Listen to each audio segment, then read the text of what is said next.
హృదయపూర్వక నమస్కారం. నిన్న భారత రాష్ట్ర సమితి అధ్యక్షులు, తెలంగాణ రాష్ట్ర సాధకుడు, తెలంగాణ రాష్ట్ర తొలి ముఖ్యమంత్రి చంద్రశేఖరరావు గారు జగిత్యాల్లో ప్రజా ఆశీర్వాద సభను నిన్న సీనియర్ నాయకుడు, కాంగ్రెస్ పార్టీలో సుదీర్ఘకాలం పనిచేసి ఆ పార్టీ యొక్క విధానాలు, ముఖ్యమంత్రి యొక్క కక్ష సాధింపు చర్యలకు నిరసనగా పార్టీకి రాజీనామా చేసి ఆయన పార్టీకి సంబంధించినటువంటి చాలామంది అభిమానుల మధ్య నిన్న కేసీఆర్ గారి సమక్షంలో పార్టీలో చేరడం జరిగింది. ఆయన రాకతో నిన్న జరిగిన సమావేశంతో పార్టీకి నూతన ఉత్తేజాన్ని ఇవ్వడం మా అందరికి కూడా ఎంతో ఆనందం కలుగుతూ ఉన్నది. నిన్న కేసీఆర్ గారు వచ్చి జగిత్యాల్లో మీటింగ్ పెడతామని చెప్పి దాదాపు ఒక 10 రోజుల ముందే నిర్ణయం తీసుకోవడం జరిగింది. జగిత్యాల్లో పార్టీ సభ ఉండబోతూ ఉన్నది. దాని కంటిన్యూషన్ ఏంటంటే 27వ తారీఖు నాడు పార్టీ యొక్క ఆవిర్భావ దినోత్సవం కూడా ఉన్నది. దాన్ని పురస్కరించుకొని రెండు మీటింగ్లు, ఎందుకు ఒక మీటింగు జగిత్యాల్లో, అదేవిధంగా పార్టీ సీనియర్ నాయకులతో ఒక ప్లీనరీ నిర్వహించాలని చెప్పి ఇదివరకే నిర్ణయించుకోవడం జరిగింది. ఎప్పుడైతే మేము జగిత్యాల్లో మీటింగ్ పెడతామని చెప్పిన సందర్భంలో ముఖ్యమంత్రి ఆయన పోటీ సభ నిన్న పెట్టడం జరిగింది. అది కూడా పూర్వ కరీంనగర్ జిల్లాలో భాగమైనటువంటి కాటారంలో పెట్టి, ముఖ్యమంత్రి గారికి జిల్లాకు ఈ ప్రాంతానికి రావడం కొత్త ఏం కాదు. మొన్న ఫిబ్రవరి 8వ తారీఖు నాడు మున్సిపల్ ఎన్నికల సందర్భంగా ఈ భూపాలపల్లికి ఇక్కడికే వచ్చిండు. ఇక్కడ నుంచి కాటారం ఒక 25-30 కిలోమీటర్ల దూరం ఉంటుంది. ఇక్కడికి వచ్చి కూడా చాలా పెద్ద పెద్ద మాటలు మాట్లాడు. ఇక అసలు ఆయన మాటలకు అంతు పొంతు లేదు. ఆయన మొత్తం సత్యశీలుడైనట్టు, ఆయన పుట్టిందే ధర్మం కొరకు అన్నట్టు మాట్లాడుతూ మిగతా వాళ్ళందరూ కూడా పనికిరాని వాళ్ళు అన్నట్టు మాట్లాడుతూ ఉన్నారు. అయ్యా రేవంత్ రెడ్డి గారు, మీరు యాక్సిడెంటల్ ముఖ్యమంత్రి. ఈ రాష్ట్రానికి అనుకోకుండా జరిగినటువంటి ఒక పరిణామాల్లో యాక్సిడెంటల్గా నువ్వు ముఖ్యమంత్రి అయినావు. కాంగ్రెస్ పార్టీలో అవకాశం వచ్చినా నీకంటే చాలామంది సీనియర్లు ఉన్నారు, వాళ్ళందరూ కాదని, నీ అంత అబద్ధాలను చెప్పడంలో దిట్టగా వాళ్ళు లేకపోవచ్చు.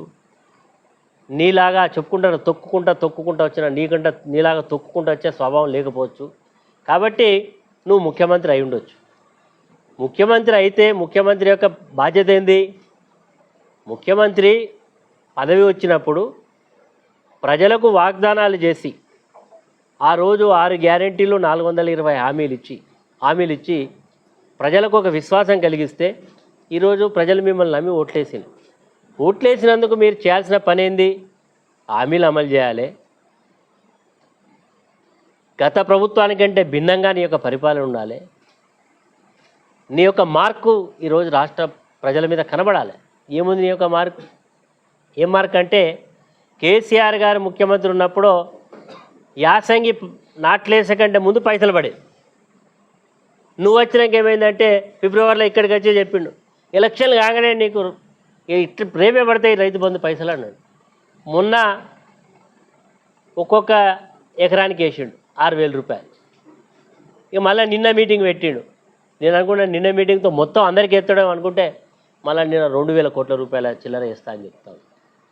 ఇక దానికి పెద్ద ఆర్భాటం, మొత్తం ప్రజాధనం ఎట్లా దుర్వినియోగం అంటే ఊరూరికి బస్సులు పంపిళ్ళు, మా మహిళా సోదరి మళ్ళ మీద హుకుం జారీ చేసిండ్రు, ఎక్కాల బస్సులు ఎక్కకపోతే మీ సంగతి చెప్తామని చెప్పి వాళ్ళ మీద ఒత్తిడి పెట్టిళ్ళు.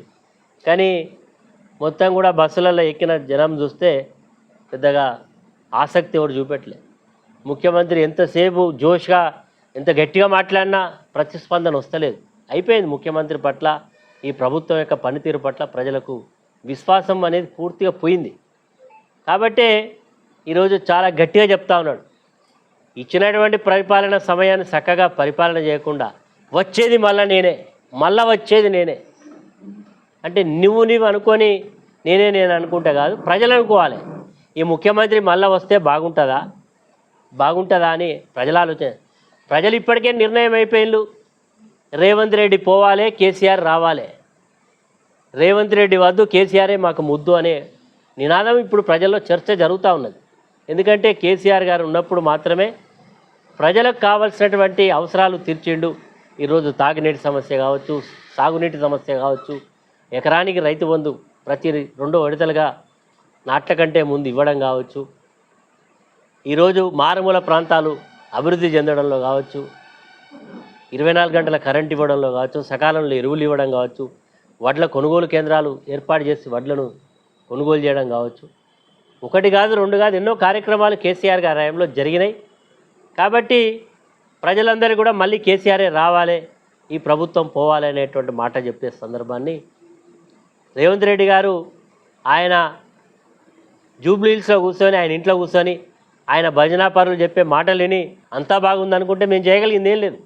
ఒకసారి నువ్వు ప్రజల మధ్యలోకి వచ్చి తిరుగు, ఏమనుకుంటున్నావు నీ పట్ల, నీ ప్రభుత్వం పట్ల ప్రజల యొక్క చర్చ ఏముందో తెలుసుకోవాలి. అది కాకుండా నీకు ఇంటెలిజెన్స్ డిపార్ట్మెంట్ ఉంది, నీ డిపార్ట్మెంట్ ద్వారా తెలుసుకో ఏమనుకుంటున్నారు, భూపాలపల్లిలో ప్రజలు ఏమనుకుంటున్నారు.